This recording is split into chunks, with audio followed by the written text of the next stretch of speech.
The Foreign and Commonwealth Office haven't changed their advice. So whereas with China, we are being told advise against all but essential travel or all travel, that means that you cannot actually travel there in China. But they haven't made those steps in the case of either Italy or Tenerife yet. The situation is very chaotic there. We don't really understand what's going to be happening. People have been told to stay in their bedrooms. Other people are being allowed to walk around various parts of the hotel. And I think it's going to probably be another situation where they need to monitor every guest in there. And as we've seen with what happened on board the Diamond Princess, the cruise ship that was made to stay just off the coast of Japan, the cases just went up, and the number of people affected just went up and up despite the quarantine. But it's starting to feel a little bit more closer to home, these outbreaks taking place in Europe, now popular travel destinations for people here. What is the advice if you have a holiday booked to Italy, to Tenerife? Can you cancel those holiday plans, and can you get your money back if you do? Unfortunately, right now you can't. The Foreign and Commonwealth Office, the FCO, have to change their advice before any tour operator or travel agent will give you your money back or rearrange your trip for another time.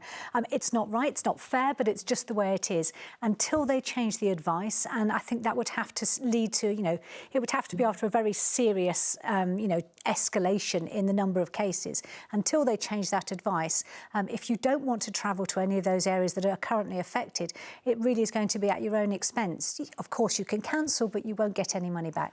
What if you're cancelling off the back of an event that you'd planned to go to? So, for example, we've had the Venice Carnival. That's been cancelled. Right, So if you were going to Venice because of that, that's been cancelled. Could you get your money back then? I don't think for something like the Carnival, because you wouldn't actually be paying to go to the Carnival. But say you perhaps had bought tickets for a football match or a concert abroad, it might be worth looking, if that actually is cancelled, looking at your travel insurance. You might not be able to get back all of your money, the money for travelling over there, but you might be able to get the money back that you've actually spent out on particular events. Not all policies will do that, but some policies may well do. So you want to go on holiday. You go on holiday, as you said, things are so fast moving.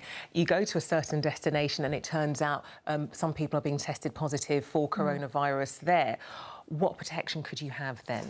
I think the general idea at the moment is it's basic hygiene. So making sure that you're washing your hands very frequently, that making sure that, surfaces are disinfected if you're using various different surfaces, making sure that the place is as clean as it possibly can be. We have seen, obviously, these instances, everybody wearing the masks. At the same time, there doesn't seem to be an awful lot of actual facts that, wearing a mask is going to stop you from actually getting coronavirus.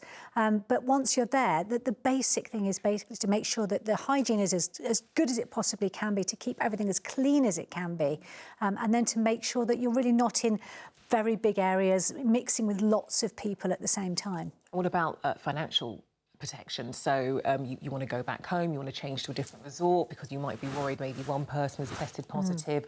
Can you claim anything back on insurance then? Unfortunately, you can't. No, there's nothing in any of the insurance policies that actually cover for this kind of an outbreak. It is extremely unusual, and that's why it's not covered. At the moment, everything else is running as normal. So all of the flights are running in and out of Italian and Tenerife airports.